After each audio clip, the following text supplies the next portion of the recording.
Welcome friends. আজকে বাজেটে 20% মহার্ঘ ভাতা ঘোষণা হয়েছে, যেটা 1 অক্টোবর 2026 থেকে কার্যকর হবে। এটা আপনারা প্রত্যেকেই জেনে গেছেন, আমি এ তথ্য আগে শেয়ার করেছি। এই ভিডিওতে দেখাবো এক্স্যাক্টলি বাজেটে মহার্ঘ ভাতা নিয়ে কি লেখা হলো। আলটিমেটলি সেটা নিয়ে আমি আলোচনা করব। যেটা বলা হচ্ছে, দেখুন, রাজ্যের সরকারি কর্মচারী, আধা সরকারি কর্মচারী, শিক্ষক ও অশিক্ষক কর্মীবৃন্দ সরকারের কাজ ও নীতি রূপায়ণে গুরুত্বপূর্ণ ভূমিকা পালন করেন। এদের এই অবদানকে স্বীকৃতি দিতে আমি আনন্দের সঙ্গে ঘোষণা করছি যে বর্তমানের 18% মহার্ঘ ভাতার ওপর অতিরিক্ত 20% মহার্ঘ ভাতা দেওয়া হবে, অর্থাৎ মোট মহার্ঘ ভাতার হার হবে 38%। পেনশন প্রাপকরাও অতিরিক্ত 20% ডিয়ারনেস রিলিফ পাবেন।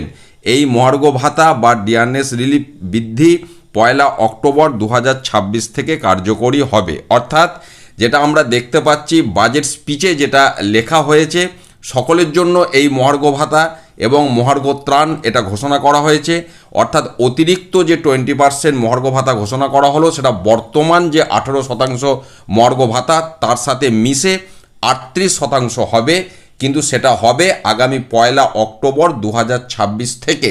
অনেকেই সুপ্রিম কোর্টের যে বকেয়া মহার্ঘ ভাতা সেটা নিয়ে আশা করেছিলেন, তার কারণ 1 জুন যে বৈঠক হয়েছিল মাননীয় মুখ্যমন্ত্রীর সাথে বিভিন্ন সংগঠনের, সেখানে উনি বলেছিলেন যে বাজেটে একটা বড় রকম কিছু ঘোষণা হবে। কিন্তু বর্তমান দিয়ে বাজেটে ঘোষণা হয়েছে, অবশ্যই এটা অস্বীকার করার জায়গা নেই।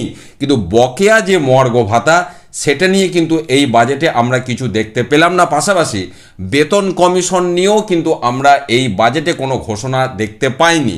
এবার দেখা যাক এই বিষয়গুলো কবে সামনে আসবে, এই সংক্রান্ত আপডেট যখন যেমন পাবো আমি আপনাদের সাথে শেয়ার করব। ভালো থাকুন, সুস্থ থাকুন, ধন্যবাদ।